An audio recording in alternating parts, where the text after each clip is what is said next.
મોટી ખબર Surat district cricket એસોસિએશનની ચૂંટણી રસપ્રદ બની છે। પીપલોદમાં લાલભાઈ કોન્ટ્રાક્ટર સ્ટેડિયમમાં આજે ચૂંટણીનું આયોજન કરવામાં આવ્યું છે। સ્ટેડિયમની ચૂંટણીમાં કાકા ભત્રીજી વચ્ચે જ રસપ્રદ જંગ જામ્યો છે। સ્વર્ગવાસી હેમંત કોન્ટ્રાક્ટર અને કનૈયાલાલ કોન્ટ્રાક્ટરની પેનલ વચ્ચે ચૂંટણી જામશે।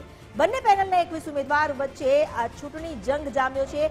54,000 જેટલા મતદાર ઉમેદવારોનું ભાવિ આજે નક્કી કરશે। કનૈયાલાલ કોન્ટ્રાક્ટરની પેનલનો વર્ષોથી દબદબો રહ્યો છે। અમારી સાથે જોડાયા છે સ્નેહલ પટેલ, તેમની સાથે વાત કરીએ। સ્નેહલ, આજે ચૂંટણીમાં કાકા અને ભત્રીજી વચ્ચે જંગ જામ્યો છે, શું વિગતો મળી છે અને દબદબો જે પહેલેથી રહ્યો છે, શું આ વખતે પણ એ દબદબો રહેશે કે પરિવર્તન થશે?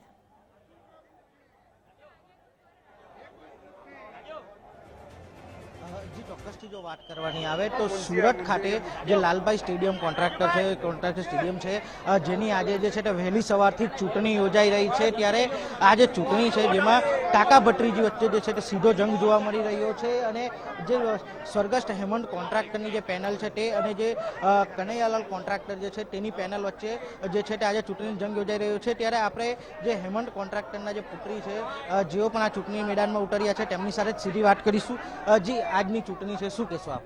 તમે જ જોઈ રહ્યા છો માહોલ કેવો છે। અમે બહુ જ પોઝિટિવ માહોલ છે અને અમને ઉમ્મીદ છે કે અમારા 5,400 પરિવારજનો અમારી સાથે છે।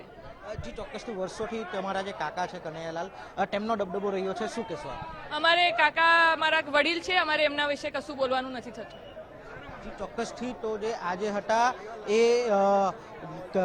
ઉમેદવાર હતા અને જેઓનું છે જે તે અહીંયા જે ચૂંટણીની અંદર જોવા જઈએ તો આજે જે ઉમેદવાર જે છે તેમણે કહ્યું કે કાકા છે અને વડીલ છે તેમના વિશે કંઈ કહેવાનું નથી, પણ તેમનો દબદબો છે અને આ વખતે જરૂરથી જે છે તે પરિવર્તન થશે। ત્યારે જે અહીંયા જે 5,400 જેટલા જે મતદારો છે એ મતદારોની અંદર પણ જે છે તે ઉમંગ જોવા મળી રહ્યો છે અને જે 5,400 જેટલા જે લોકો છે તેઓના ઉમંગને જોતા અહીંયા આગળ જે છે તે હવે બંને પેનલના 21 ઉમેદવારો જે છે તે ઉમેદવારો વચ્ચે જે છે તે સીધો જંગ થઈ રહ્યો છે। ત્યારે આગામી સમયમાં આપણે જોઈશું કે જે મતદાન પૂર્ણ થયા બાદ જ જે છે તે કોનું દબદબો રહેશે અને કોણ જે છે તે આ ચૂંટણીમાં વિજેતા થશે।